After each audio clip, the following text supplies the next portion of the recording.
Hello everyone, কেমন আছো সবাই? আশা করি সবাই খুব ভালো আছো, সুস্থ আছো। আমরাও খুব ভালো আছি। Welcome to my another new blog. তো কদিন আগে যে আমি ব্লাড টেস্ট করে আয়রন ট্যাবলেট এনেছিলাম, তো তখন কিন্তু আমার একটা ব্লাড টেস্ট ওরা করতে ভুলে গেছিলো, যেটা হচ্ছে অ্যানিমিয়া টেস্ট।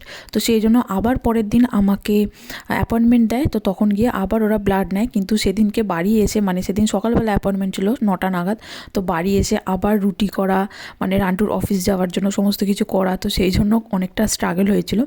আর তারপর মানে লাগ ভালো যে সেদিনকে আমার মাথা টাথা ঘোরেনি, বাড়িতে বসেই ছিলাম। তো সেই জন্য আর হচ্ছে আমার আয়রন ট্যাবলেট খেয়েও কিন্তু ভীষণ শরীর খারাপ হয়েছিল। মানে যখনই খাচ্ছি তখনই আমার বুকে সব সময় প্রচণ্ড ব্যথা হচ্ছে, যে সময় আমাকে বসে থাকতে হচ্ছে, নিঃশ্বাস নিতে পারছি না, কথা বলতে পারছি না। আর আমার পেটে সারাক্ষণ প্রচণ্ড আগুনের মতো জ্বলছিল, কেন জানি না। তো ওইগুলো হচ্ছে আয়রন ট্যাবলেটের সাইড এফেক্ট। তো পরে আমি ডাক্তারকে জানালে, তো ডাক্তার বলে তো আমাকে আবার যেতে হবে ডাক্তারখানায়। তো আমি প্রথমে একদিন অন্তর অন্তর খাচ্ছিলাম আয়রন ট্যাবলেট, কিন্তু তাতেও ঠিক হচ্ছিল না। তো সেই জন্য প্রচণ্ড কষ্ট হচ্ছে, সেই জন্য এখন ট্যাবলেট খাওয়া বন্ধ করেছি। তো ডাক্তার দেখিয়ে তারপর দেখি কি হয়। তো আজকে আমরা এসেছি, আমি দোকান যাচ্ছিলাম, তো তখন একবার এইখানে একটা সেলুন আছে, এইখানে এসছি আমি চুল কাটার জন্য। তো এখানে ফার্স্টে আমি এই যে এখানে যে লিস্টটা আছে, সেটা আমি ভাবছিলাম যে এখানে হয়তো নখের বা এইসবের কাজ করে বা চুল রং এইগুলোই করে। তারপরে আমি ভাবলাম যে না, আগের দিন আমি দেখেছিলাম এখানে চুল কাটতে অনেককে, তো আমার এটা চুল কাটারই দোকান। তো আজকে আমি অ্যাপয়েন্টমেন্ট নিলাম, আমি আসবো মঙ্গলবারে চুল কাটতে। তো এই যে এইগুলো হচ্ছে সোলার লাইট, এগুলো আমরা লিডল থেকে কিনে এনেছি। তো এইগুলো এখানে পুঁতে দিতে হয় মাটিতে, তাহলে এগুলো সকালবেলা রোদ নিয়ে নেয়, আর রাত্রিবেলা যখনই সূর্য ডুবে যায় তখন থেকেই এই লাইটগুলো জ্বলতে শুরু করে। তো এটা রান্টু এখানে লাগিয়ে দিয়েছে। আর রাতের পরিবেশটা দেখো, ভীষণ সুন্দর লাগে, একদম নিঝুম পরিবেশ। তো চলো, সকাল হয়ে গেছে, আজকে মঙ্গলবার, আজকে আমরা যাব হচ্ছে চুল কাটতে। আর এইখানে আমি আমার গরুটাকে ছেড়ে দিয়েছি, এখানে ঘাসের উপরে, ও ঘাস খাবে, ঘুরে বেড়াবে। আর এখন রোদ উঠেছে, গরমকাল মোটামুটি পড়েই গেছে, তো সেই জন্য জামা কাপড় সমস্ত কেচে দিয়েছি। এখানে তো শীতকালে জামা কাপড় একদমই কাচা যায় না, খুব রেয়ার, মানে খুব এমার্জেন্সি হলে তবেই কাচি। আর এই থ্রোটা অনেক দিন ধরে গায়ে দিচ্ছি, প্রায় 1 বছর হতে চললো, তো সেই জন্য এটাও কেচে দিয়েছি। আজকে যেহেতু রোদ বেরিয়েছে, ভালো রোদ না হলে কিন্তু ওটা শুকোনো যায় না। আর হিটারে এত বড় জিনিস কিন্তু শুকোনো ভীষণ মুশকিল হয়। মানে বিছানার চাদর তবু পাতলা, মুড়ে তবু দেওয়া যায়, কিন্তু এই থ্রোটা তো অনেক মোটা আর ভারী, তো সেই জন্য এটা দেওয়া বেশ মুশকিল হয়ে যায়। আর আমি কিন্তু রুদ্রাংশকে এরকম মাটির উপর ছেড়ে দিই, কারণ জানি মাটিতে অনেক কেঁচো থাকে, অনেক রকম পোকামাকড় থাকে, তবে সেগুলো ভালো, সেগুলো কোনো মানুষের ক্ষতি করে না। আর ওরও একটু ইমিউনিটির দরকার, তো সেই জন্য ওকে আমি মাটিতে ছেড়ে দিই। মাটি কিন্তু আমাদের অনেক রোগ সারিয়ে দেয়, তো যার জন্য মাটিতে থাকাও ভালো। আর আমিও এখন মাটিতে অনেকটাই হাঁটাচলা করি সকালবেলায়। রোদ বেরোলে, আমাদের যেহেতু দক্ষিণমুখী বাড়ি, তাই বাড়ির সামনেটাতেই রোদটা খুব ভালো আসে, খুব চড়া আসে, তো সেই জন্য বাড়ির সামনেটাতেই আমি ঘাসের উপর ঘুরে বেড়াই, আর রুদ্রাংশকেও ওখানে ছেড়ে দিই। তো আমার কিন্তু মানে আমি কোনোদিনও ভাবিনি যে আমার চুল কাটবো আমি। তো মানে রুদ্রাংশ এত বিরক্ত করছে, আমার বেশ বড় চুল, একদম কোমর অবধি চুল। আর রিসেন্টলি তো আমি গিয়ে ইন্ডিয়াতে কেটে এসেছিলাম লেয়ার কাট, তো ভেবেছিলাম ঠিকঠাকই থাকবে। আর এত মানে রুদ্রাংশ রাত্রিবেলা ঘুম থেকে উঠে পড়ে, তারপর যখনই ঘুম থেকে ওঠে বা যখনই জেগে থাকে, সব সময় আমার চুল টেনে টেনে সমস্ত চুল আমার ছিঁড়ে দিচ্ছে। আমার কিন্তু বাচ্চা হওয়ার পরে ঠাকুরের কৃপায় সেইভাবে আমার চুল ওঠেনি, আমার এমনিতেই কম চুল, তো সেরকমই ছিল। কিন্তু রুদ্রাংশ বড় হয়ে আমার এত চুল টানছে, তোমরা দেখো আমার চুলটা এখনও বেশ বড়, তাও আমি কেটে এসেছিলাম ওখান থেকে, আমার কিন্তু কোমর অবধি চুল ছিল। কিন্তু রুদ্রাংশ এত চুল ছিঁড়ছে, আমিও মানে সামলাতে পারছি না আমার চুল।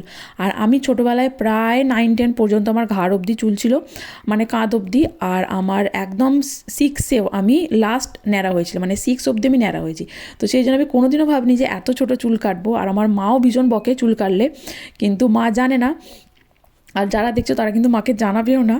কিন্তু আমার প্রচণ্ড অসুবিধা হচ্ছে, যে অসুবিধাটা হয়তো মা দেখলে বুঝতে পারতো, কিন্তু যেহেতু নেই এখানে সেজন্য বুঝতে পারবে না, সেজন্য অকারণে আমাকে বকবে। কিন্তু আমার এত চুল টানছে, ফার্স্টে ভেবেছিলাম একদম বয়স্কার চুল করে নেবো, তারপর বললাম যে না, সেটা সম্ভব নয়।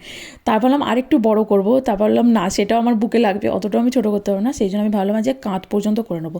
তো এখানে তো আমি তো অত চুলের নামও জানি না, হেয়ার কাটের বা ওইসব জানি না, তো সেই জন্য এখান থেকে আমি অনলাইনে সার্চ করে একটা স্টাইলের চুল আমি দেখেছি, তো সেইটাই আমি ওনাকে গিয়ে দেখিয়েছিলাম আগের দিন।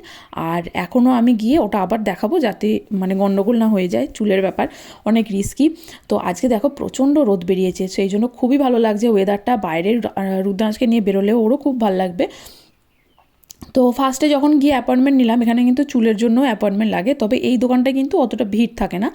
তো সেই জন্য আমরা আর শনিবার দিন গিয়েছিলাম, যার জন্য রবিবার দিন বন্ধ, সোমবারও বন্ধ, সেই জন্য আমাদের মঙ্গলবার অ্যাপয়েন্টমেন্ট নিতে হয়েছে। আর হচ্ছে যে এখানে কিন্তু মানে আমি আগে একদম ফার্স্টে যেখানে চুল কেটেছিলাম সেটা হচ্ছে স্ট্র্যান্ড বলে একটা দোকান, সেটা ছিল ফোরলেনেন্সে। তো সেইখানে আমার নিয়েছিল 21 পাউন্ড মতো, ঠিক আছে। আর এইখানে নিচ্ছে আমার 40 পাউন্ড। তো আমি তো শুনেই মাথায় হাত, তো আমি ওই জন্য রান্টুর দিকে দেখালাম যে কাটবো কি না, একবার তাহলে ওই দোকানটায় গিয়ে খোঁজ নিতাম, যদিও কম বলতো তাহলে ওখানেই করতাম। তো রান্টু হ্যাঁ বলে দিল, আর উনিও লিখে নিলেন অ্যাপয়েন্টমেন্ট। তা আমি বাড়িতে এসে তো রান্টুকে ভীষণ বকছে, তুমি কেন হ্যাঁ বলে দিলে, আমি তো আরেকবার গিয়ে দেখতাম। আর যেহেতু গরম পড়েছে, বাইরে ঘুরতেও ভালো লাগতো, আমি একবার গিয়ে না ওখানে খোঁজ নিয়ে আসতাম যে কীরকম দাম। তারপর আমি তাও জিজ্ঞেস করলাম যে শ্যাম্পু করে আসলে কি তোমরা কম নেবে? বললো না, শ্যাম্পু করে আসলেও আমরা এখানে শ্যাম্পু করাবো, তার কারণ ভিজে চুলে নাকি চুল কাটতে সুবিধা হয়, সেই জন্য মানে শ্যাম্পুই করাবে, শুধু চুল ভেজাবে না।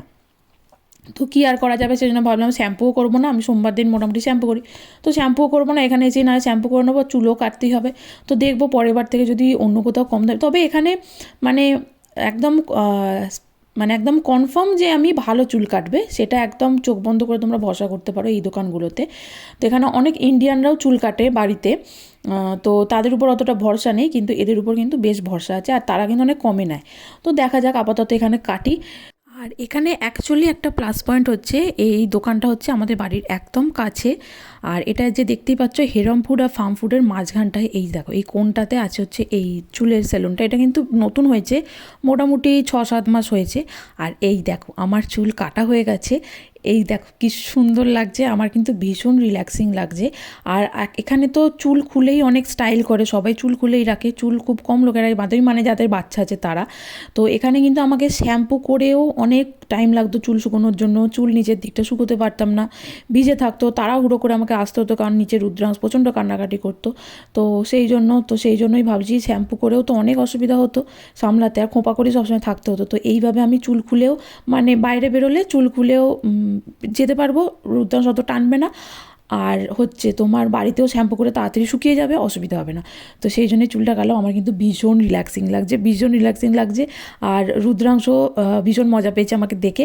আর এখানে কিন্তু চুল কাটতে বেশি সময় লাগেনি, শ্যাম্পু করিয়ে চুল কাটতে মোটামুটি 30 মিনিটের মতো লেগেছে, আধ ঘন্টার মতো, তো বেশি সময় লাগেনি। আর এখানে কিন্তু আরও একটা দোকান আছে, সেটা ছেলেদের চুল কাটে।